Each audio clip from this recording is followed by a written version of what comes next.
नमस्कार। LR coaching centre के online classes में आपका हार्दिक स्वागत करता हूं। मैं आपका भाई एलआर मोहबिया आपका अभिनंदन करता हूं, स्वागत करता हूं। तो देखिए, कक्षा 10 का एक टॉपिक हमने स्टार्ट कर रखा है जिसका नाम है बहुपद। तो उसी बहुपद को हम क्या करेंगे, आज आगे कंटिन्यू करेंगे। बहुपद, एक बार मैं कैमरा में देखता हूँ कि जो आ रहे हैं शब्द वो सही आ रहे हैं, बिल्कुल सही आ रहे हैं। बहुपद, तो बहुपद के अंदर हमने क्या पढ़ा था, बहुपद की परिभाषा हमने पढ़ ली थी। हमने क्या पढ़ा था, बहुपद की परिभाषा। बहुपद की क्या पढ़ ली हमने, बहुपद की हमने परिभाषा क्या कर ली थी, पढ़ ली थी। बहुपद की परिभाषा के अलावा क्या पढ़ लिया था, बहुपद के शून्यंक का अर्थ। बहुपद के शून्यंक का अर्थ, यानी बहुपद के शून्यंक का अर्थ। बहुपद के शून्यंक का अर्थ का मतलब है कि बहुपद के शून्यंक कैसे निकाले जाते हैं। ये हम बहुपद के शून्यंक का अर्थ पढ़ चुके थे। अब आगे हम इस चीज को आगे और डिटेल से और पढ़ेंगे। अब इस प्रश्नावली के लिए जो रॉ मटेरियल है, इस प्रश्नावली की अपन बात करें, इस प्रश्नावली में मुख्य रूप से आपको किन दो चीजों का ज्ञान होना चाहिए। इस प्रश्नावली में आपको द्विघात बहुपद के एक दो ही चीज जरूरत है, जो मैं बिल्कुल आपको आराम से समझाऊंगा। इस प्रश्नावली में सबसे पहले तो आपको पता होना चाहिए कि द्विघात बहुपद के गुणनखंड कैसे करते हैं।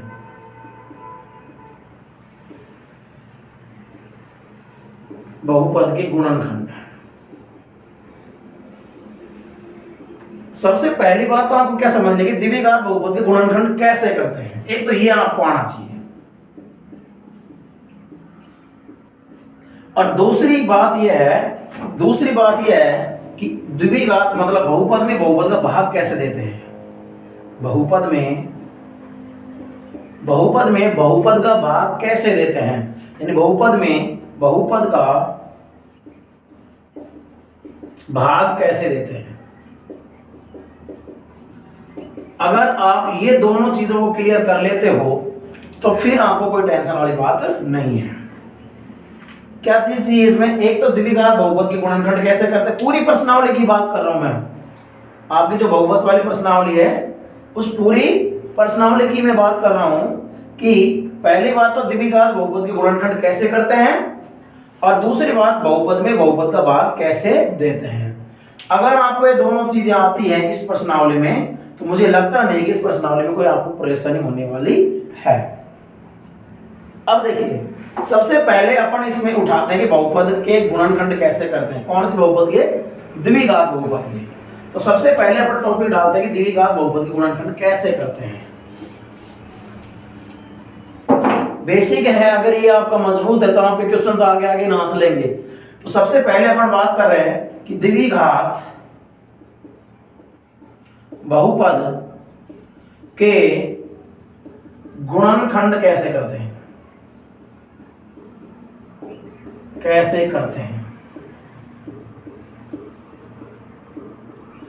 सबसे पहले बात कर रहे हैं कि द्विघात बहुपद के गुणनखंड कैसे करते हैं, मतलब गुणनखंड कैसे किए जाते हैं। तो सबसे पहले आपको द्विघात बहुपद का मानक रूप आना चाहिए कि मानक रूप क्या है। द्विघात बहुपद का मानक रूप क्या है, ax square plus bx plus c। ax square plus bx plus c, जिसमें कंडीशन ये होता है कि a का मान 0 नहीं होता। a का मान 0 क्यों नहीं हो सकता, मैंने आपको बता चुका हूं कि a अपना क्या है, इसके अंदर x स्क्वायर की गुणा में लगी संख्या। अगर x स्क्वायर की गुणा में लगी संख्या अगर 0 हो गई तो x स्क्वायर को 0 से गुणा करेंगे तो ये x स्क्वायर गुणा 0 क्या जाएगा, 0। और 0 होने का मतलब है कि x की 2 घात खत्म हो जाएगी। तो x की 2 घात खत्म हो जाएगी तो फिर अपन द्विघात इसको कैसे कह सकते हैं। द्विघात का मतलब है कितनी घात होनी चाहिए, अधिकतम 2 घात होनी चाहिए। इसलिए लेकिन b 0 हो सकता है, और क्या 0 हो सकता है, c भी 0 हो सकता है। एक तो क्या 0 हो सकता है, b मतलब क्या, x का गुणांक, और c यानी x के गुणांक के बाद में अचर पद। तो एक तो क्या 0 हो सकता है, b 0 हो सकता है, जो कि क्या है, b x के गुणा में लगा अंक, इसका नाम है x का गुणांक। c क्या है, अचर पद। a क्या है, x स्क्वायर का गुणांक, x स्क्वायर के गुणा में लगा अंक। तो a b और c अगर तीनों को संयुक्त रूप से कहा जाए वैसे इनको क्या कहा जाता है, इनको कहते हैं द्विघात बहुपद के गुणांक। क्या कहते हैं इनको? द्विघात बहुपद के, इनको द्विघात बहुपद के गुणांक कहते हैं तीनों को। अगर a के बारे में पूछे कि a किसका गुणांक है, तो a है x स्क्वायर का गुणांक, b किसका गुणांक है तो x का गुणांक, और c किसका है? अचर पद, आपका अचर गुणांक या अचर पद, क्योंकि उसके अंदर कोई भी x का पद नहीं आ रहा है। तो ये द्विघात बहुपद है। अब इस द्विघात बहुपद के मैंने विद्यार्थियों की या बच्चों की सुविधा के लिए 3 रूप बना रखे हैं गुणनखंड करने के लिए।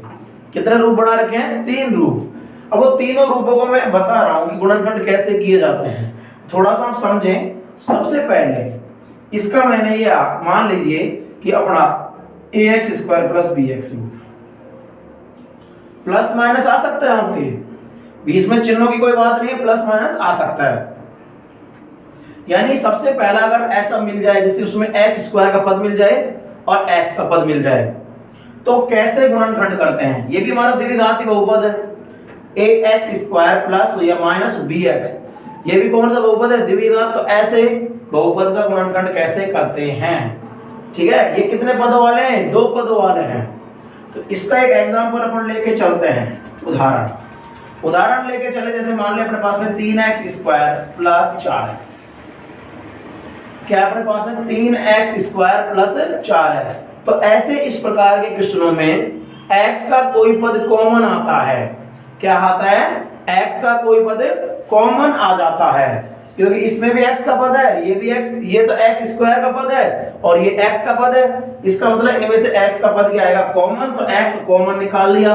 अब कॉमन निकालने का मतलब है जो चीज कॉमन निकाल दे उसका भाग लगता है। तो x का भाग इसमें लगेगा तो एक घात कम हो जाएगी, कितनी बच जाएगी? 3x प्लस x का भाग इसमें लगेगा तो x से x कट जाएगा, कितने बच जाएगा? 4। तो नॉर्मल वे में क्या हो गया? इसका गुणनखंड हो गया।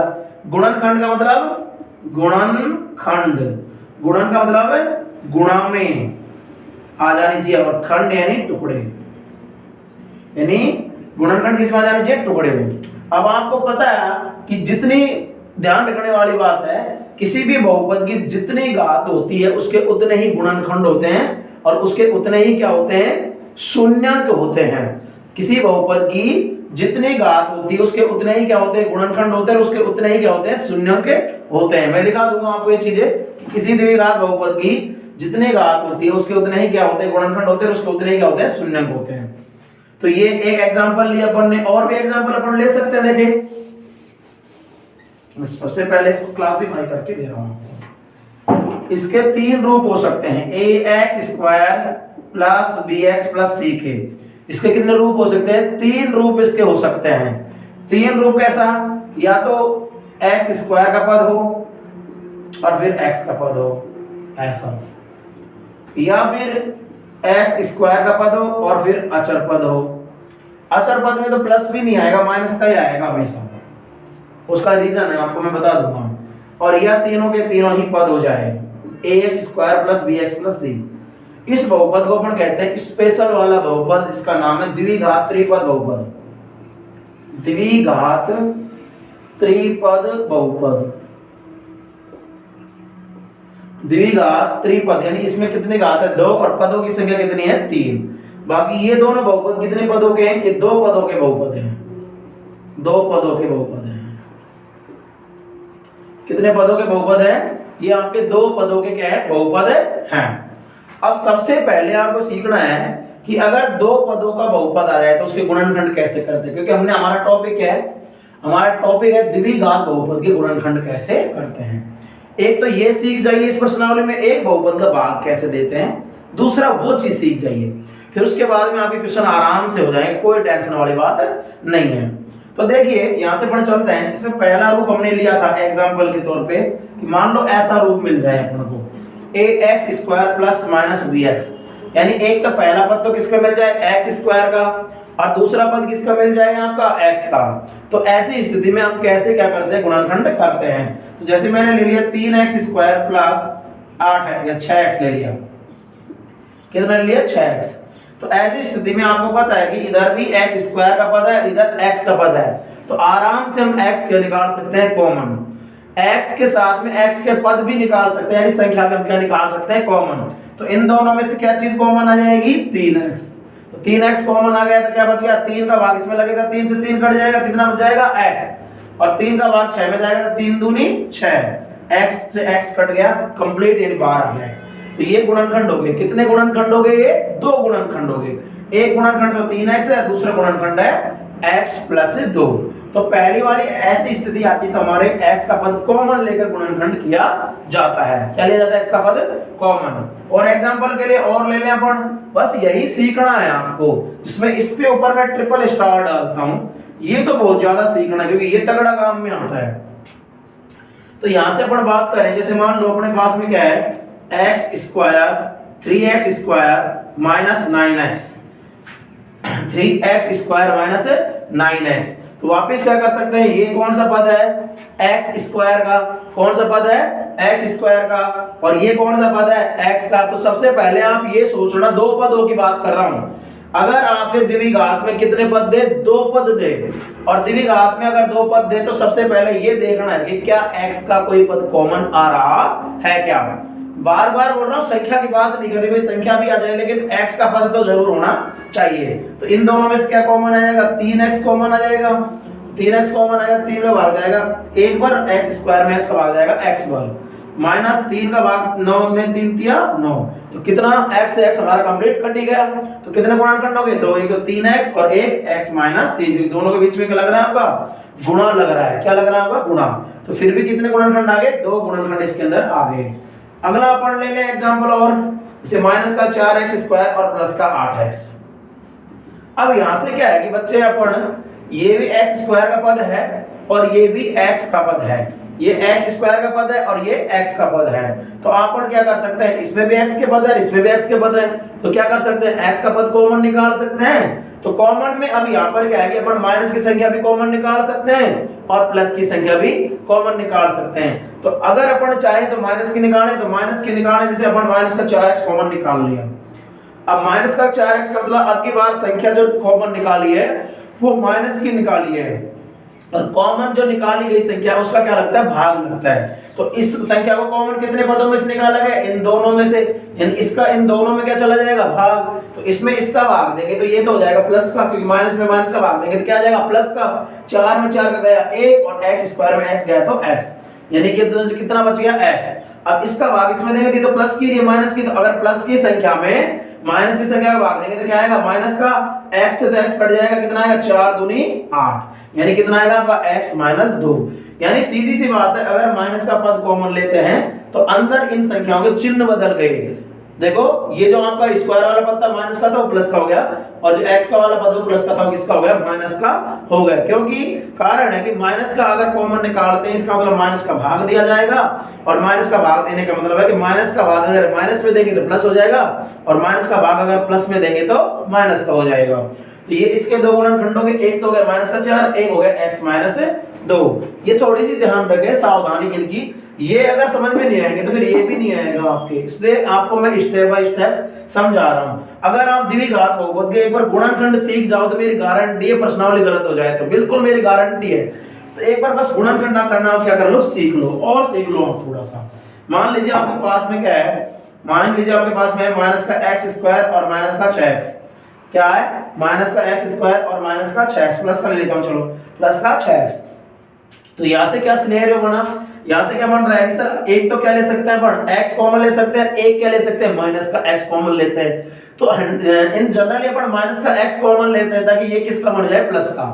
माइनस के कॉमन लेने से आपको पता है पदों के चिन्ह बदल जाते हैं। तो जैसे अपन ने माइनस का x क्या निकाल लिया? कॉमन निकाल लिया। तो माइनस का x कॉमन निकाल लिया, तो कॉमन निकालने के बाद में क्या लग जाता है? कोष्ठक गुणा में। तो माइनस का x कॉमन निकाल लिया तो माइनस के x का भाग इसमें जाएगा, तो माइनस और माइनस भाग देंगे तो प्लस का, और 2 घात में से 1 घात कॉमन आ गई तो 1 घात बच जाएगी। अब इसका भाग इसमें देंगे तो देखो आपका x से तो x कट जाएगा, लेकिन कितनी आएगी? माइनस का 6 आएगा, क्योंकि आपको पता है माइनस का भाग अगर प्लस में देंगे तो माइनस का आ जाएगा। तो कितने गुणनखंड हो गए? 2। एक गुणनखंड तो हो गया x माइनस 6 और दूसरा गुणनखंड हो गया माइनस का x। तो इस तरीके से अपन क्या कर सकते हैं? गुणनखंड कर सकते हैं। और भी आप एग्जांपल ले सकते हैं, जैसे अपन ने ले लिया माइनस का 3x स्क्वायर और माइनस का 6x, माइनस का 3x स्क्वायर और माइनस का 6x। तो यहां से भी क्या कर सकते हैं आप? वही है, कौन सा रूप चल रहा है? भी हमारा पहला ही रूप चल रहा है कि भाई x स्क्वायर का पद भी है और x का पद भी है। तो ऐसी कंडीशन में क्या करना है? ऐसी कंडीशन अपन क्या करना है, वापस वही बात है, x का पद कॉमन निकाल लो। अब x का पद में x तो कॉमन आ ही रहा है दोनों में, क्योंकि यहाँ पर 2 घात है, यहाँ पर 1 घात है, हमेशा ध्यान रखना कम घात कॉमन आ सकती है। तो यहाँ पर 1 घात 2 घात है, यहाँ पर 1 घात है, तो अपन x की कितनी घात बाहर निकाल सकते हैं 1, लेकिन 3 भी निकाल सकते हैं, क्योंकि 3 में भी 3 का भी दोनों में क्या चला जाएगा भाग, तो माइनस का 3x बाहर निकाल लिया, तो माइनस के 3x का भाग इसमें लगेगा, तो माइनस माइनस तो प्लस, इसमें इसका भाग देखो कॉमन निकलने वाली संख्या का हमेशा भाग लगता है, ध्यान रखना। तो इसका भाग इसमें देंगे तो माइनस माइनस तो प्लस, और 3 का भाग 3 में देंगे तो कट जाएगा, कितना बच जाएगा x, 2 घात में 1 घात का, और माइनस माइनस ये भी प्लस, और 3 दूनी 6, तो कितना आ गया आपका माइनस का 3x गुणा x प्लस 2, माइनस का 3x गुणा x प्लस 2, तो एक गुणनखंड होगा x प्लस 2 और एक गुणनखंड होगा कितना माइनस का 3x। तो इस तरीके से आप क्या कर सकते हैं, इनके गुणनखंड कर सकते हैं। उम्मीद है कि पहला रूप आपको समझ में आ गया होगा। अब अपन चलते हैं, अगर दूसरा रूप दिया हो तो कैसे करेंगे।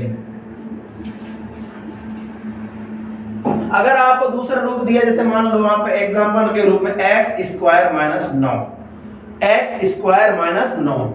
अब यहाँ पर अपन x के गुणनखंड है, क्योंकि घात कितनी है, 2 घात है। बेटा जिंदगी में ध्यान रखने की बात है, जितनी घात होती है उसके उतने ही गुणनखंड होते हैं, और उसके उतने ही क्या होते हैं, शून्यक होते हैं। तो यहाँ पर 2 घात है, यानी बहुपद तो द्विघात है, लेकिन मैंने कहा था कि ये दोनों तो द्विघात और कितने पदी हैं, 2 पदी हैं। तो पहले वाले में तो मैंने बता दिया कि x का पद क्या आ रहा है, कॉमन आ रहा है। अब इसमें तो x का पद कॉमन आ ही नहीं रहा भाई, इसमें तो x का पद क्या नहीं आ रहा, कॉमन आ ही नहीं रहा, तो इसकी गुणनखंड हम कैसे करेंगे। तो ऐसे किस्सों में हमेशा आपको इधर a स्क्वायर बन रहा है और यहाँ पर आपको इसका b स्क्वायर वाला रूप बनाना है। भाई क्यों बनाना है a square minus b square, क्योंकि अगर आप a square minus b square रूप बना लेते हो तो a square minus b square का फॉर्मूला क्या है, a प्लस b गुणा a माइनस b, और इस तरीके से गुणनखंड हमको प्राप्त हो जाते हैं। आपको पता होना चाहिए, कक्षाओं में या कक्षा 8 में पढ़ा होगा, a square minus b square का फॉर्मूला क्या है कि एक बार तो इन दोनों को जोड़ के लिख दो और गुणा एक बार दोनों को घटा के लिख दो, यानी a प्लस b गुणा a माइनस b। ऐसे अपन क्या कर सकते हैं, लिख सकते हैं। तो यानी यहाँ पर भी अपन को इसी तरीके का रूप बना ले, मान लो ऐसा रूप यहाँ बन जाए तो ये गुणनखंड ही तो हो गए। एक गुणनखंड तो कौन सा हो गया, a प्लस b, और दूसरा गुणनखंड कौन सा हो गया, a माइनस b। तो यहाँ से क्या बन जाएगा, x स्क्वायर माइनस, अभी 9 किसका स्क्वायर बन जाएगा, 3 का, इसको क्या लिख सकते हैं, 3 का स्क्वायर। तो बढ़ गया कि नहीं बढ़ गया, a square minus b square जैसा रूप। और a square minus b square क्या कहता है कि भाई एक बार तो इन दोनों को जोड़ दो और एक बार इन दोनों को घटा के क्या कर दो, गुणा में लगा दो, यानी एक बार तो ये जुड़ जाएंगे, यानी x प्लस 3, ये तो हो गया a प्लस b, और एक बार ये घट जाएंगे यानी x माइनस 3। तो ये कितने गुणनखंड हो गए, इसके 2 गुणनखंड हो गए। एक गुणनखंड तो हो गया x प्लस 3 और एक गुणनखंड हो गया x माइनस 3। अब बहुत सारे बच्चे इसके अंदर क्या थोड़े से सोच रहे होंगे, सर ये तो आपने बिल्कुल कैसे ले लिया, सिंपल ले लिया, क्योंकि 9 तो ऐसा है जिसका स्क्वायर हो रहा है। तो ऐसी संख्या आ जाए, मान लो आपके पास में क्या है, x स्क्वायर माइनस आपके पास में आ गया 5। एक बार मैं कैमरे को थोड़ा सा देख लेता हूँ कि साफ आ रहा है कि नहीं आ रहा। तो बिल्कुल कैमरे पे साफ आ रहा है, x स्क्वायर माइनस 5। तो x स्क्वायर माइनस 5 के गुणनखंड करें तो बच्चे सोच रहे हैं सर अच्छा बेवकूफ बना दिया तो टीचर को बेटे को, क्यों सर 5 के तो क्या हो, 5 तो किसी संख्या का वर्ग होता ही नहीं है। तो आपको ध्यान रखना कि अगर 5 किसी संख्या का वर्ग नहीं होता तो आपको पता है कि अंडर 5 का तो स्क्वायर करेंगे तो 5 ही आएगा, क्योंकि आपको पता है कि अंडर वाली संख्या का अगर अंडर a का स्क्वायर हम करते हैं तो अंडर a का स्क्वायर कितना आता है, a ही आता है। कितना आता है, a आता है। इसका मतलब ये है कि अंडर से स्क्वायर करेंगे तो अंडर स्क्वायर को खत्म कर देता है, ऐसा मान सकते हैं। ठीक है, तो आपका ये बन गया वापिस, तो हमने तो बना दिया। अगर 5 किसी भी संख्या का स्क्वायर नहीं है तो खुद के अंडर का तो क्या बनेगा, स्क्वायर ही होगा, क्योंकि अंडर 5 के स्क्वायर अगर निकालते तो कितना आएगा, 5 ही आएगा। तो फिर बन गया ये तो आपका कौन सा, a square minus b square, और a square minus b square मतलब इसको क्या लिख सकते हैं, x प्लस अंडर 5 और x माइनस अंडर 5। तो बोलो गुणनखंड हुए कि नहीं हुए, बिल्कुल हो गए गुणनखंड, हुए कि नहीं हुए, बिल्कुल गुणनखंड हो चुके हैं। कितने गुणनखंड हो गए, 2। तो इस तरीके से मैंने आपको पहला भी तरीका बता दिया, दूसरा भी तरीका बता दिया। इन दोनों तरीकों में आपको क्या सोचना है, सबसे पहले आपको क्या सोचना है, एक बार एग्जांपल दूंगा आपको और मिक्स में दूंगा इन दोनों के, तो ध्यान आपको थोड़ा सा समझ में और आ जाएगा। मान लीजिए क्या है 4x स्क्वायर माइनस 9, क्या है बेटा 4x स्क्वायर माइनस 9। तो 4x स्क्वायर माइनस 9 है, तो सबसे पहले यहाँ पर बच्चे क्या करते हैं कि सर ये तो स्क्वायर है ही, ए स्क्वायर तो बन ही रहा है, बस बी स्क्वायर ही बनाना है। तो मेरे लाल लालियो ये ए स्क्वायर नहीं बन रहा प्रॉपर रूप से, क्योंकि जो यहाँ पर स्क्वायर लग रहा है वो मात्र किसके ऊपर लग रहा है, एक्स के ऊपर, 4 के ऊपर नहीं लग रहा है। तो इसको प्रॉपर आपको कंप्लीट का स्क्वायर बनाना पड़ेगा। तो कंप्लीट का स्क्वायर बनाना पड़ेगा, तो आपको पता है कि 4 किसी संख्या का अगर स्क्वायर है तो किसका है, 2 का। तो आप इसको लिख सकते हो, सब इसको हम लिख सकते हैं 2x का होल स्क्वायर। क्या लिख सकते हैं, 2x का होल स्क्वायर। और 9 को क्या लिख सकते हैं, 3 का होल स्क्वायर। अब बन गया हमारा a square minus b square. और a square minus b square का अभी बताया था क्या होता है, a प्लस b गुणा a minus b, a plus b गुणा a माइनस b। यानी a square minus b square को क्या लिख सकते हैं, a प्लस b यानी 2x प्लस 3 और गुणा 2x माइनस 3 यानी 2x माइनस 3। इस तरीके से हम क्या कर सकते हैं भाई, गुणनखंड कर सकते हैं। तो अभी तक हमने क्या पढ़ा कि बहुपद अगर दिया हो, द्विघात 2 पद हो, बहुपद द्विघात हो और कितने पद हो, 2 पद। तो 2 पद, तो द्विघात 2 पद वाले बहुपद के गुणनखंड करते समय दिमाग के अंदर क्या साइकोलॉजी होनी चाहिए, साइकोलॉजी सबसे पहले होनी चाहिए कि क्या x का पद कॉमन आ रहा है क्या, और अगर x का पद कॉमन आ रहा है तो x के पद को कॉमन लेकर गुणनखंड कीजिए, और अगर x का पद कॉमन नहीं आ रहा है तो क्या कीजिए, तो आप क्या कीजिए, a square minus b square का फॉर्मेट बना लीजिए, ताकि वो फॉर्मेट भी क्या करता है, बहुपद को कौन से रूप में ले जाके छोड़ता है, गुणनखंड रूप में ले जाता है। तो एक बार मैं इसके अंदर मिक्स में कुछ क्वेश्चन डाल लेता हूं ताकि आपको थोड़ा सा क्या हो जाए, क्लियर हो जाए। जैसे मान लीजिए x स्क्वायर माइनस 16, दूसरा है आपका x स्क्वायर प्लस 4x, तीसरा है आपका 4x स्क्वायर प्लस 5x, चौथा मान लीजिए आपका, बस इतने ही बहुत है। तो सबसे पहले आप इसको देखिए, ये द्विघात है, हाँ जी, द्विघात में कितने पद वाला है, 2 पद वाला। 2 पद वाला है तो सबसे पहले क्या सोचेंगे कि क्या x का पद कॉमन आ रहा है, तो नहीं जी, क्योंकि यहाँ तो x का पद है ही नहीं। तो यानी x का पद कॉमन वाले से तो नहीं होगा, कॉमन वाले से तो नहीं होगा, तो कॉमन वाले से नहीं होगा तो क्या करेंगे, a square minus b square बना लेंगे। तो ये तो भाई साहब तो a स्क्वायर वाले रूप में है ही। अब 16 किसका स्क्वायर बनेगा, 4 का स्क्वायर बन गया, तो ये बन गया a square minus b square. क्या फॉर्मूला आता है कि a प्लस b यानी x प्लस 4 और x माइनस 4। तो ये क्या हो गया, इसके गुणनखंड हो चुके हैं। ये same scenario x square plus 4x। अब सबसे पहले वही द्विघात बहुपद है, कितने पद होगा, 2 पद होगा, कितने पद होगा, 2 पद होगा। इसमें x स्क्वायर है, इसमें x है, क्या x का पद कॉमन आएगा, हाँ जी। मतलब पहली सोच ही यही रखनी है, 2 पद वाला बहुपद है तो पहली सोच ही क्या रखनी है कि आपको x का पद कॉमन आ रहा है या नहीं आ रहा है। तो इसमें तो x का पद कॉमन आ रहा है, तो x का पद कॉमन का मतलब उसको बाहर निकाल के गुणा में कोष्टक लगा देते हैं। कॉमन का मतलब जो चीज निकल रही है उसको बाहर निकाल के गुणा में क्या लगा देते हैं, कोष्टक। तो x कॉमन निकल गया तो x का भाग देंगे इसमें, तो x और इसमें देंगे तो कितना आएगा, 4। तो हो गए गुणनखंड। एक गुणनखंड तो x प्लस 4 है और दूसरा गुणनखंड कितना है, x। गुणन यानी गुणा और खंड यानी टुकड़े, टुकड़े किस में जाने चाहिए, गुणा में। तो एक टुकड़ा तो x है और दूसरा टुकड़ा x प्लस 4 है और दोनों किस में है, गुणा में है। यहाँ पर फिर बात करें अपन इसकी, इसमें भी आपका द्विघात बहुपद है, हाँ। कितने पदों का है, 2 पदों का, हाँ। 2 पदों का तो सबसे पहले क्या करोगे, या तो x का पद कॉमन आ जाएगा, हाँ, तो x का पद कॉमन वाला है, तो x का पद कॉमन आ गया, तो यहाँ से कितना बच गया, 4x और यहाँ से कितना प्लस का 5। तो अभी तक मैंने आपको गुणनखंड करना सिखाया, लेकिन इन दोनों का सिखाया है। अब तीसरा जो कि मैंने ट्रिपल स्टार लगा रखा है कि ये तो बहुत तगड़ा इंपॉर्टेंट है, क्योंकि इसके बिना तो पत्ता भी नहीं हिलने वाला। तो ये अभी मैं आपको बस जो प्रश्नावली है उसका बेसिक ढांचा समझा रहा हूं। अगर आप ये समझ जाते तो मुझे लगता नहीं है ज्यादा आपको दिक्कत आएगी। अब मैं आपका द्विघात त्रिपद ले रहा हूं, ऐसा कि भाई तीनों के तीनों पद दिए हो, ax square plus bx plus c। अब यहां पर क्या किया जाता है, देखो एनसीईआरटी आरबीएससी के नियम को थोड़ा सा साइड में रख दीजिए आप। एनसीईआरटी और आरबीएससी के नियम को थोड़ा सा क्या रख लीजिए, साइड में रख लीजिए, क्योंकि मैं अपने तरीके से बताने वाला हूं। अब अपने तरीके से ये है कि साहब तीनों पदों में से x का कोई पद कॉमन आ भी नहीं रहा, भाई गुणनखंड कितने होंगे इसके, 2 ही गुणनखंड होंगे। क्यों कि घात कितनी है इसकी, 2 घात है, और 2 घात है तो 2 घात है, तो इन तीनों पदों में से x का पद तो कोई कॉमन आ ही नहीं रहा, कॉमन वाला तो फंडा खत्म है। और पद कितने, 3 पद कितने अपने पास में, 3। तो इसमें क्या किया जाता है, क्योंकि गुणनखंड करने का क्या है, तरीका है भाई। आपकी पूरी गणित क्या है, दो चीजों पर बेस्ड होती है, या तो गणित होती है सूत्र पर आधारित या गणित होती है विधि पर आधारित। तो गुणनखंड करने की विधियां हैं, कोई सूत्र नहीं है बेटा। तो यहाँ पर विधि के अंदर क्या करना पड़ता है कि जो बीच का पद है ना x वाला, उसको दो भागों में बांटा जाता है। कितने भागों में बांटा जाता है, दो भागों में बांटा जाता है। इसके दो टुकड़े कर दिए जाते हैं, x के पद के कितने टुकड़े कर दिए जाते हैं, दो टुकड़े। और दो टुकड़े करने का भी एक नियम है कि यहाँ पर आपको जो संख्याएं सेलेक्ट करनी है, उन संख्याओं को, यानी जो b के जो टुकड़े करेंगे, x तो लगा देंगे हम, उनको गुणा करने पर कितना आना चाहिए, गुणा करने पर, यानी इन दोनों टुकड़ों को बात की जाए तो इन दोनों टुकड़ों को गुणा करने पर कितना आना चाहिए, वो कैसे देखेंगे। ध्यान दीजिए कि इस बीच वाले यानी x वाले पद के क्या करने हैं, दो टुकड़े करने हैं। और दो टुकड़े करने, तो टुकड़े करने का भी नियम है।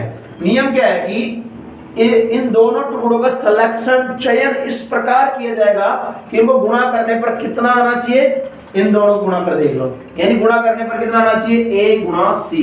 इन दोनों को गुणा करके देख लो, ये तो गुणा करने पर आना चाहिए। और यहाँ पर प्लस माइनस है, तो जोड़ने या घटाने पर, जोड़ने या घटाने पर कितना आना चाहिए, बीच का, यानी कौन, b। एक्सेल मतलब मत रखिए, यहाँ पर संख्यात्मक मान से देखिए, बस गुणांकों से।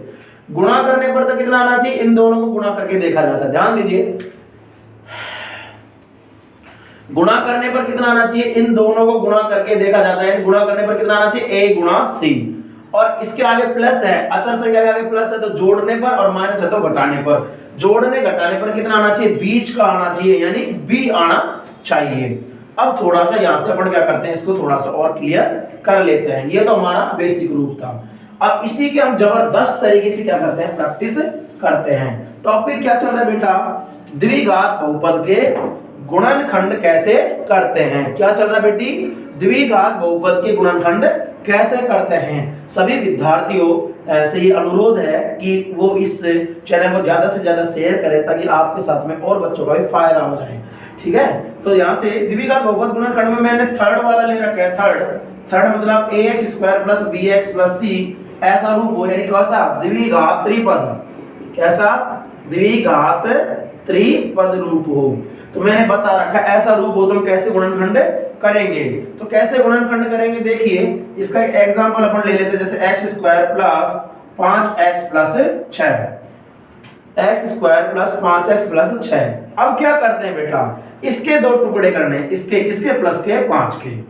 ध्यान दीजिए, इसके दो टुकड़े करने होते हैं। और दो टुकड़े करने का मतलब है कि इन दोनों टुकड़ों का, इनका जिनके भी जो भी टुकड़े आएंगे, इनको गुणा करने पर कितना आना चाहिए, गुणा करने पर आना चाहिए 6। और यहाँ पर कितना लग रहा है, 1। तो 6 एकम 6, यानी इन दोनों को गुणा करके देखा जाता है भाई। एक तो अचर पद को और एक x स्क्वायर के गुणा में लगी संख्या को, इन दोनों गुणा करो, 6 एकम 6, यानी गुणा करने पर तो 6 आना चाहिए। इसके आगे अचर संख्या के आगे प्लस है तो जोड़ने पर लिखो आप, तो जोड़ने पर कितना आना चाहिए, बीच का पद, यानी कितना, 5 आना चाहिए प्लस का। ऐसे दो टुकड़े करने हैं। तो सबसे पहले मेरे बच्चे क्या करें, गुणा वाले नियम देख ले थोड़ी से, कि गुणा करने पर 6 कब आ सकता है। तो गुणा करने पर 6 जब आ सकता है, एक तो 3 गुणा 2 और एक 6 गुणा 1, दो ही स्थिति बनती है। गुणा करने पर पहले सबसे पहले वेरीफाई करें, गुणा करने पर 6 कब आ रहा है, एक तो 3 गुणा 2 और एक 6 गुणा 1। लेकिन अगर गुणा करने पर तो दोनों में 6 मिल रहा है, लेकिन जोड़ने पर कितना मिलना चाहिए, 5। जोड़ने पर 5 किस में मिल रहा है, केवल इन दोनों में, यानी एक संख्या तो आ गई 3 और एक संख्या कितनी आ गई, 2। इसमें जोड़ने पर कितना मिल रहा है, 6 और 1 7, इसलिए ये टुकड़ा हमारा नहीं आएगा। ध्यान दीजिए, गुणा करने पर कितना आना चाहिए, कैसे देखेंगे, आपको कितने संख्याएं लेनी है, इसके दो टुकड़े करने हैं। कितने टुकड़े करने हैं, 2। किसके टुकड़े करने, प्लस के 5 के। ये नियम है, तरीका है द्विघात त्रिपद के गुणनखंड करने का, कि इसके क्या करने हैं, 2 टुकड़े करने हैं। 2 टुकड़े करने, तो गुणा करने पर कितना आना चाहिए, ये 2 टुकड़े करने हैं। इन दोनों टुकड़ों को गुणा करने पर कितना आना चाहिए, इसको गुणा करके देख लो, उतना आना चाहिए, यानी 6 एकम 6। और इसके आगे प्लस है तो जोड़ने पर कितना आना चाहिए, इन दोनों को जोड़ने पर कितना आना चाहिए, बीच की देख लो, यानी 5 आना चाहिए। तो एक तो संख्या आ गई 3, एक कितनी आ गई, 2। अब आपको चूंकि कितना लेना है, प्लस का 5, यानी इसको भी प्लस का 3 लेंगे और इसको प्लस का 2 ले लेंगे। तो क्या बनेगा हमारा x स्क्वायर, और इसकी जगह इसके दोनों टुकड़े लिख देंगे, प्लस का 3x और प्लस का 2x और इसके बाद में क्या बच गया प्लस का 6। तो ये बहुत ज्यादा इंपॉर्टेंट रहेगा। द्विघात समीकरण भी हम जो प्रश्नावली पढ़ेंगे उसमें भी ये क्या होने वाला है, यूज होने वाला है। अब वहां के 3 पदों से कितने पद हो गए, 4 पद हो गए। 2 पद ये रहे और 2 पद ये रहे, तो कितने जोड़े बन गए, 2 जोड़े बन गए। तो इन दोनों जोड़ों में से तो अलग संख्या कॉमन आएगी, तो इन दोनों में से क्या कॉमन आ रही है, x कॉमन आ रही है, तो x का भाग इसमें देंगे तो कितना बचेगा, x प्लस इसमें इसका भाग देंगे तो कितना आएगा, प्लस का 3। क्या आएगा, प्लस का 3। इन दोनों में से क्या कॉमन आ रहा है, इसमें 2 और इसमें 6, प्लस का 2। तो ये प्लस लगाना जरूरी है भाई। ये कई बच्चे कहते हैं सर प्लस लगाएं या नहीं लगाएं, बिल्कुल लगाना पड़ेगा बेटा, नहीं तो सारे पद किस में आ जाएंगे, गुणा में आ जाएंगे। 2 का भाग इसमें देंगे तो कितना आएगा, x और 2 का भाग 6 में देंगे, 2 तिया 6। अब वापिस क्या है, देखो एक पद ये रहा बेटा, एक पद ये रहा। अब इन दोनों पदों में से क्या चीज कॉमन आ रही है, x प्लस 3 यहाँ पर भी है और x प्लस 3 यहाँ पर भी है। तो x प्लस 3 को वापस क्या कर लिया अपन ने, बाहर निकाल लिया। बाहर निकाल दिया तो क्या लगा दिया, कोष्ठक गुणा में लगा दिया। अब इसका भाग इसमें देंगे तो ये तो कट जाएगा, यहाँ से कितना बच जाएगा, x, और इसी का भाग इसमें देंगे तो ये कट जाएगा, यहाँ से कितना बच जाएगा, प्लस का 2। इस तरीके से कितने गुणनखंड प्राप्त हुए, इसके 2 गुणनखंड प्राप्त होते हैं। तो इस तरीके से अपन को क्या करने हैं, गुणनखंड करने हैं। और थोड़ा सा अपन एग्जांपल इसके लेते हैं, क्योंकि बहुत ज्यादा इंपॉर्टेंट है बेटा। हमेशा द्विघात जो बहुपद है, चाहे बहुपद हो चाहे समीकरण हो, चाहे कितने भी घात हो, हमेशा कौन से रूप में होना चाहिए, मानक रूप में होना चाहिए। कौन से रूप में होना चाहिए, मानक रूप में होना चाहिए। और मानक रूप का मतलब है कि वो घात के घटते क्रम में होना चाहिए। कौन से क्रम में होना चाहिए, घात के घटते हुए क्रम में होना चाहिए। तो इन बातों का थोड़ा सा क्या रखें मेरे भाई, ध्यान रखें। और इसका एग्जांपल ले लेते हैं अपन, जैसे x स्क्वायर माइनस का 10x और प्लस के 16। वही आपका कौन सा बहुपद है, द्विघात और त्रिपद। कैसा बेटा, द्विघात और त्रिपद। इसके टुकड़े करने हैं आपकी बार, कितने, 2। किसके, माइनस के 10 के। आप चिन्ह को अभी थोड़ा सा ना सोचे ज्यादा बेटा, चिन्ह को ना सोचिए आप, तो 10 के 2 टुकड़े करने, ऐसे सोचो बस। और इन दोनों टुकड़ों को गुणा करने पर कितना आना चाहिए, इसके टुकड़े करेंगे। इन दोनों टुकड़ों को गुणा करने पर कितना आना चाहिए, 16 एकम 16, क्योंकि यहाँ पर कितना लग रहा है, 1। गुणा करने पर तो इन दोनों टुकड़ों को गुणा करने पर कितना आना चाहिए, 16। इन दोनों को गुणा करने पर कितना आना चाहिए, 16। और 16 के आगे प्लस है तो जोड़ने पर लिख लो। जोड़ने पर कितना आना चाहिए, बीच का यानी माइनस का 10। आप इस माइनस की तरफ प्लीज ज्यादा ध्यान ना दें अभी, आप केवल संख्या सेलेक्ट करो कि गुणा करने पर कितना आना चाहिए, 16, और जोड़ने पर कितना आना चाहिए, 10। माइनस पे ज्यादा ध्यान प्लीज मत दीजिए आप, पहले संख्या सेलेक्ट कर लो, चिन्ह अपने आप सेलेक्ट मैं करवा दूंगा। तो गुणा करने पर तो 16 आना चाहिए, उनको आपस में जोड़े तो कितना आना चाहिए, 10। यानी आपकी संख्या होगी एक तो 8 और एक 2। अगर इन दोनों गुणा करते तो 16, 8 और 2 को जोड़ते तो कितना आ रहा है बेटा, 10। तो आप यहां पर डाल दें सब संख्या, तो एक 8 आएगी, दूसरी संख्या कितनी आएगी, 2। अब चूंकि आपने टुकड़े किसके किए, माइनस के 10 के, इसका मतलब माइनस का 8 आना चाहिए, माइनस का क्या आना चाहिए, 2, ताकि -8 -2 जुड़कर कितना आ जाएगा, माइनस का 10 आ जाएगा। तो यहाँ पर आपकी घबराए ना, आप पहले संख्या सेलेक्ट कर ले बस, उसके बाद में टुकड़े करवाने की गारंटी मेरी है। तो x स्क्वायर माइनस, अब इसकी जगह 2 पद आ गए, एक तो आ गया माइनस का 8x, एक पद तो क्या है, माइनस का 8x, x लगाना है, और एक आ गया माइनस का 2x, क्योंकि x के पदों के टुकड़े करने अपने, और प्लस कितना आ गया, 16।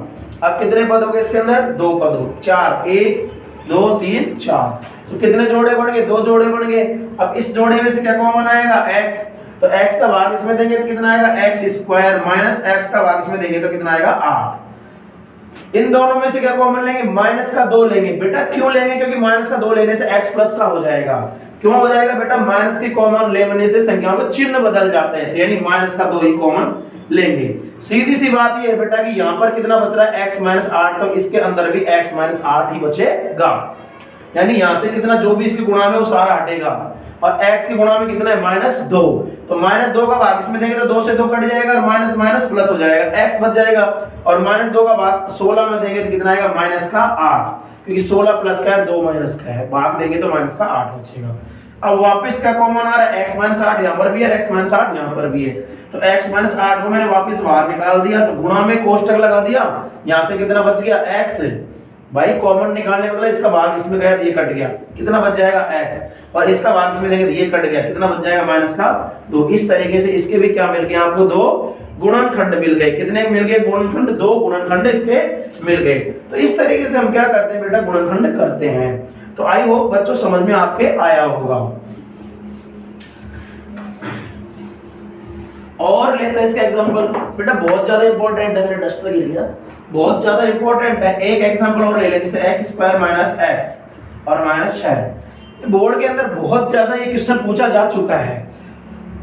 बच्चों को क्या यहाँ पर संख्या नजर नहीं आती, तो यहाँ पर कितना होता है बेटा, 1 होता है किसी भी संख्या के गुणा में। तो वही बात है कि इसके दो टुकड़े करने हैं, मैं बॉक्स बना देता हूँ, इसके क्या करने, दो टुकड़े करने हैं, और इन दोनों को गुणा करने पर कितना आना चाहिए, तो यहाँ से मैं देख लेता हूँ, गुणा करने पर कितना आना चाहिए 6, क्योंकि यहाँ पर तो कितना लग रहा है 1। तो माइनस प्लस का ज्यादा ध्यान ना दे बेटा, मैं मेरी गारंटी कह रहा हूँ, गुणा करने पर 6 और इसके आगे आपकी बार माइनस है। देखो यहाँ पर अचर संख्या का अगर माइनस है तो घटाने पर कहना है, और इसके आगे प्लस है तो जोड़ने पर कहना है। तो इससे पहले तो इसके आगे प्लस था तो मैं क्या करता था, जोड़ने पर, और इसके बाद इस संख्या के आगे भी पहली बार क्या है, माइनस यानी घटाने पर। उनको घटाने पर कितना आना चाहिए, बीच का यानी -1। फिर भी इस माइनस की तरफ ज्यादा ध्यान ना दें, ध्यान दीजिए कि गुणा करने पर तो कितना आना चाहिए, गुणा करने पर आना चाहिए 6, 6 एकम 6, और घटा इसके आगे संख्या के आगे माइनस है तो घटाने पर कितना आना चाहिए, बीच का आना चाहिए यानी माइनस का 1। तो आप पहले माइनस को देखिए, मतलब तो ऐसी दो संख्या ढूंढो जिनको गुणा करें तो 6 आ जाए और घटाएं तो 1 आ जाए। 3 और 2, 3 दूनी 6, और 3 में से 2 घट जाएगा तो कितना बच जाएगा 1। तो संख्या तो सिलेक्ट होगी साहब, 1 तो 3 आएगी, 1 2 आएगी। अब खुद देखो, अगर दोनों प्लस के लेंगे तो प्लस का 5 मिलेगा, तो फर्क तो माइनस का 1 लेना है, यानी माइनस का तो कितना लेना पड़ेगा 3, और प्लस का कितना लेना पड़ेगा 2। तभी तो आपका कितना आएगा, माइनस का 1 आएगा, यानी कितना आ गया x², और इसके दो टुकड़े में एक तो आ गया माइनस का 3x और एक आ गया प्लस का 2x, और फिर माइनस का 6। अब इन दोनों में से क्या कॉमन आएगा, इन दोनों में से अलग चीज कॉमन आएगी, तो इन दोनों में से क्या कॉमन आएगा, x। तो x कॉमन आएगा, तो यहाँ से कितना बच गया x, और यहाँ से कितना बच गया माइनस का 3 बच गया। अब इन दोनों में से क्या कॉमन आएगा, प्लस का 2, प्लस का 2 कॉमन आएगा, 2 का भाग इसमें देंगे कट जाएगा, कितना बच जाएगा x, और -2 का भाग 6 में देंगे तो कितना आ जाएगा 3। ये क्लियर है कि ये जो गुणनखंड ये जो गुणनखंड है वो सेम बनने वाला है। अगर नहीं बनेगा तो समझ लो आपने कहीं न कहीं क्या कर दी, गलती कर दी। तो वापस क्या कॉमन आएगा, x - 3, और यहाँ से कितना बच गया x + 2। तो गुणनखंड आपका फिर वापस हो चुका है। तो आई बात समझ बेटा। तो अगर ध्यान रखना है कि अगर इस अचर संख्या के आगे माइनस है तो घटाने पर देखना है, और इसके आगे अगर प्लस है तो आपको जोड़ने पर देखना है हमको। इसलिए अपन क्या कहते हैं कि जोड़ने और घटाने पर बीच की संख्या आनी चाहिए। क्या आनी चाहिए बेटा, बीच की संख्या आनी चाहिए। तो आपको ये चीजें समझ में आ रही होगी। अगर नहीं समझ में आए तो आप कमेंट सेक्शन के अंदर डाल दीजिए, आपका सॉल्यूशन दूसरे दिन हो जाएगा। अगला है अपने पास में, जैसे अपने है 6x² - x - 12, 2 लिख देता हूं। ये भी बहुत अच्छा क्वेश्चन है। यहाँ पर कितना लग रहा है 1, तो आपको इसी के 2 टुकड़े करने हैं। बहुपद कैसा है, द्विघात, द्विघात में भी कौन सा है, स्पेशल, स्पेशल मतलब त्रिपद। तो द्विघात और त्रिपद बहुपद गुणनखंड कैसे किए जाते हैं, बीच के पद को क्या करके 2 भागों में बांटकर। तो अब की बार इन दोनों पदों, इन दोनों संख्याओं को गुणा करने पर कितना आना चाहिए, तो यहाँ पर कई बच्चे तो बोलेंगे 2, नहीं बेटा, गुणा करने पर कितना आना चाहिए, इन दोनों को गुणा करके देखा जाता है। इन दोनों को गुणा करने पर कितना आना चाहिए, कैसे देखते हैं, इन दोनों गुणा को गुणा करके देखते हैं। गुणा करने पर आना चाहिए 12, इसके आगे माइनस है तो क्या लिखेंगे, घटाने पर। घटाने पर इन दोनों घटाएं तो क्या आना चाहिए, बीच का यानी माइनस का 1। वापिस समझो कि इन दोनों, इसके 2 टुकड़े करने, इसके 2 टुकड़े करने, इन दोनों टुकड़ों को गुणा करने पर कितना आना चाहिए, कहां से देखेंगे, 6 दूनी 12, इन दोनों गुणा करके। और इन दोनों को घटाने पर कितना आना चाहिए, बीच का। घटाने या जोड़ने पर कैसे देखेंगे, अगर इसके आगे माइनस है तो घटाने पर बोलेंगे, और अचर संख्या के आगे प्लस है तो जोड़ने पर बोलेंगे। तो इन दोनों को घटाने पर कितना आना चाहिए, बीच का यानी माइनस का 1। चिन्ह की आप परवाही ना करें बेटा। अब आपको भी पता है कि एक तो है 6, एक है 2, 6 दूनी 12, लेकिन अगर इसमें से घटाएंगे तो कितना आएगा, 4। तो ये तो गलत है टुकड़ा। 4 तिया 12, बिल्कुल ये सही है सर कि 4 तिया 12 मतलब ये इन दोनों को गुणा करें तो 12 आ रहा है, 4 में से 3 घट रहा है तो 1 ही आ रहा है। तो आपकी संख्या तो सिलेक्ट हुई सबसे पहले 4 और 3। अब आप भी जानते हो घटती कब है, जब एक संख्या माइनस की और एक संख्या प्लस की हो। तो आपको माइनस की कौन सी लेनी, बड़ी वाली, क्यों, आपको माइनस की संख्या चाहिए एक। तो माइनस का 4 और प्लस का 3, अगर माइनस का 4 और प्लस का 3 लेंगे तो क्या मिलेगा, पर वो माइनस का 1 मिल जाएगा। यानी कितना आंसर आ गया, 6x² और माइनस का तो 4x और प्लस का 3x और माइनस का 2। इसके ये दोनों के दोनों क्या आ गए, टुकड़े आ गए। अब अपन क्या कर सकते हैं, इसमें से दो जोड़े बढ़ गए, इनमें से क्या निकालेंगे, कॉमन निकालेंगे। तो इन दोनों में से क्या कॉमन आएगा, 2x। तो 2x कॉमन आएगा, 2 का भाग देंगे, 2 तिया 6, 3x माइनस 2 का भाग देंगे तो 2 दूनी 4 और x आपका पूरा 12 आ गया। प्लस इन दोनों में से ना तो x का पद कॉमन आएगा ना ही संख्या कॉमन आएगी, तो क्या लेंगे, प्लस का 1 कॉमन लेंगे। तो 1 कॉमन का मतलब 1 का तो भाग जा ही सकता है, तो 1 कॉमन का मतलब 1 का भाग देंगे तो ये यूं के यूं आ जाएगा, कितना, 3x माइनस 2। अब 1 3x माइनस 2 यहाँ पर है, 1 3x माइनस 2 यहाँ पर है, इसको वापस क्या करेंगे, बाहर निकाल लेंगे। तो 3x माइनस 2 को वापस बाहर निकाल दिया तो कोष्टक लगा दो और यहाँ पर बच गया 2x और यहाँ से बच गया प्लस का 1। तो इस तरीके से क्या हो गए, गुणनखंड हो चुके हैं। तो मैंने मेरे हिसाब से बहुत सारे एग्जाम्पल करा दिए जो गुणनखंड होने वाले थे। अगर आपके गुणनखंड हो जाएंगे तो आपको इस प्रश्नावली में कोई समस्या नहीं आने वाली है। तो पहली प्रश्नावली में तो आपको यही चीज पढ़नी है बेटा, गुणनखंड कैसे करते हैं। जो आपका पॉइंट 1 है उसके अंदर तो आपको यही समझाना है कि गुणनखंड कैसे करते हैं, ठीक है। तो अभी मैं देखता हूँ कि क्या है, टाइम कितना हो गया। तो बिल्कुल टाइम थोड़ा सा हमको ज्यादा इजाजत नहीं देता है, तो और थोड़ा सा इसके अंदर पढ़ लेते हैं। भाग देना हम सीखेंगे कल। तो आपको आज मैंने क्या बताया, द्विघात बहुपद की गुणनखंड कैसे करते हैं। तो और आपको थोड़ा सा बहुपद के बारे में ही बताता हूँ। यदि हमारे पास में द्विघात बहुपद था ax² + bx + c, जहां a का मान क्या नहीं हो सकता, 0। कौन सा बहुपद था ये, द्विघात बहुपद था, द्विघात बहुपद। ये द्विघात बहुपद हमारा था ax² + bx + c, जहां a का मान क्या नहीं हो सकता, 0। आपको पता है कि इसके कितने शून्यक निकलते हैं, इसके 2 शून्यक निकलते हैं। एक शून्यक का नाम यदि हमारे पास में क्या है, अल्फा, और दूसरा शून्यक का नाम क्या है, बीटा। इसको क्या बोलते हैं अपन, अल्फा, और दूसरे शून्य को क्या बोलते हैं अपन, बीटा। तो बहुपद के शून्यकों के नाम है, एक का नाम तो क्या हो गया अल्फा, एक का नाम क्या हो गया बीटा। एक का नाम तो क्या हो गया अल्फा, एक का नाम क्या हो गया बीटा। तो द्विघात बहुपद के शून्यकों के नाम क्या हो गए बेटा, द्विघात बहुपद के कितने शून्यक निकलेंगे बेटा, 2 शून्यक निकलेंगे। कितने शून्यक निकलेंगे बेटा, 2 शून्यक निकलेंगे। तो एक शून्यक का नाम तो क्या रख दिया अल्फा, और एक शून्यक का नाम क्या रख दिया बीटा। शून्य का मतलब x का वह मान या चर का वह मान जिसे बहुपद में रखने पर बहुपद का मान कितना प्राप्त हो जाता है, 0 प्राप्त हो जाता है। तो आपके पास में 2 संबंध होते हैं यहाँ पर शून्यक और गुणांकों के मध्य में। शून्यक द्विघात में लिख देता हूं, द्विघात बहुपद के शून्य को, द्विघात बहुपद के शून्य को, शून्य का मतलब कौन कौन शून्य को, अल्फा और बीटा, अल्फा व बीटा। द्विघात बहुपद के शून्य को व गुणांक को, गुणांक कौन कौन से बेटा द्विघात बहुपद के, ए बी और सी, ए बी व सी के मध्य संबंध, मध्य संबंध। 2 संबंध होते हैं बेटा ये द्विघात बहुपद के शून्यकों के नाम क्या है, अल्फा और बीटा। तो द्विघात बहुपद के शून्यकों जिसके नाम क्या है अल्फा व बीटा, और गुणांक, गुणांक कौन कौन से आपके, ए बी और सी, जिसमें ए है x² गुणांक, बी है x गुणांक और सी है अचर पद के मध्य में 2 संबंध होते हैं। पहला संबंध है कि अल्फा प्लस बीटा बराबर होता है माइनस का b बटे a। तो अल्फा प्लस बीटा बराबर माइनस का b बटे a। हिंदी में बोले तो इनको बोलते हैं शून्यकों का योग। अल्फा यानी एक शून्य का दूसरा शून्य बीटा, इनको क्या बोलेंगे, शून्यकों का योग बराबर कितना है, माइनस का b बटे a। और दूसरा हो गया अल्फा गुणा बीटा बराबर क्या आ गया, c बटे a। तो ये 2 शून्यंक आपके हैं, जो 2 क्या नाम से 2 संबंध हैं, जो दोनों संबंध किस किस के बीच में है, शून्यक और गुणांकों के मध्य। ये दोनों संबंध किस में है, शून्यक और गुणांकों के मध्य ये 2 संबंध हैं। तो ये दोनों संबंध अपन को ध्यान रखना है, क्योंकि इन दोनों संबंध की क्या करनी पड़ती है, सत्यता की जांच करनी पड़ती है। किसकी जांच करनी पड़ती है, सत्यता की जांच करनी पड़ती है। तो दोनों शून्य संबंध आपको लिख लेने हैं। और एक इसमें द्विघात बहुपद ज्ञात करने का फॉर्मूला है, द्विघात बहुपद ज्ञात करने का फॉर्मूला, सूत्र।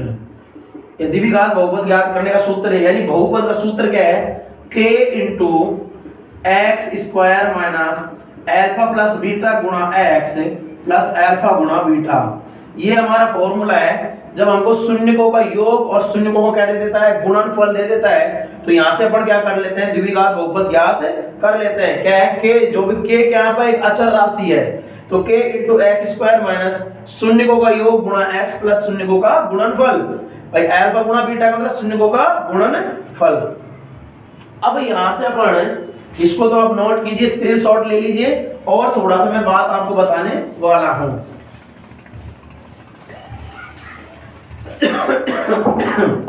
बात यह है कि द्विघात बहुपद के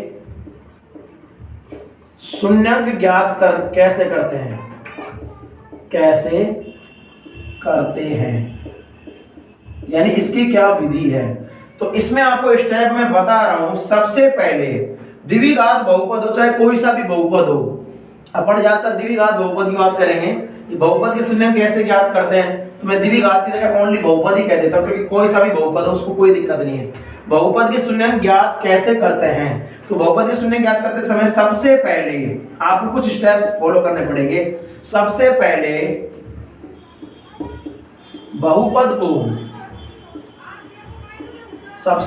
बहुपद को गुणनखंड रूप में ले जाते हैं।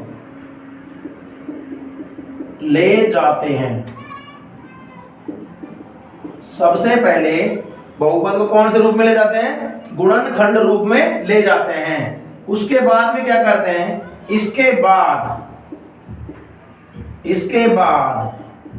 प्रत्येक गुणनखंड को 0 के बराबर रखकर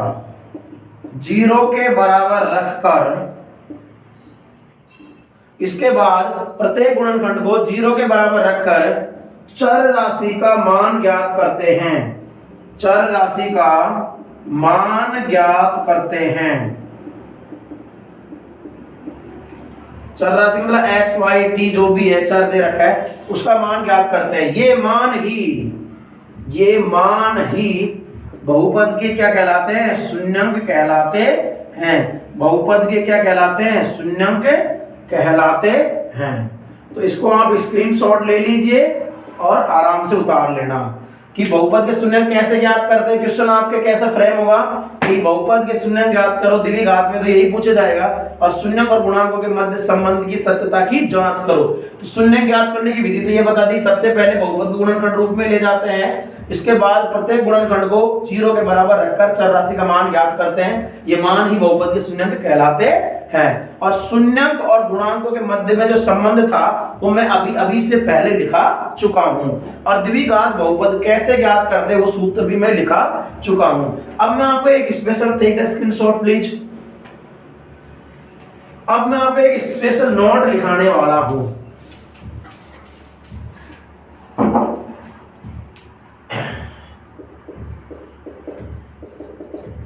कि किसी बहुपद की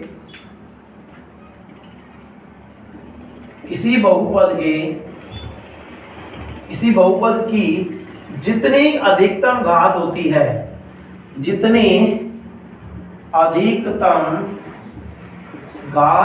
है, किसी बहुपद की जितनी अधिकतम घात होती है उसके उतने ही शून्यंक होते हैं और उतने ही गुणनखंड होते हैं। उतने ही क्या होते हैं, गुणनखंड होते हैं। यानी अगर द्विघात बहुपद है तो उसकी कितनी घात होगी, दो घात होगी, तो उसके 2 ही गुणनखंड होंगे और 2 ही क्या होंगे, शून्यंक होंगे। तो किसी बहुपद की जितनी अधिकतम घात होती है उसके उतने ही शून्यंक होते हैं और उसके उतने ही क्या होते हैं, गुणनखंड होते हैं। तो कल हम इसकी पहली जो प्रश्नावली नंबर पॉइंट 1 है उसको हम चालू करने वाले हैं। तो आज जो पढ़ा है उसको रिवाइज करके कल आइएगा, कल अपन इस यूनिट को चालू करेंगे। बहुत बहुत धन्यवाद, आपका दिन शुभ हो।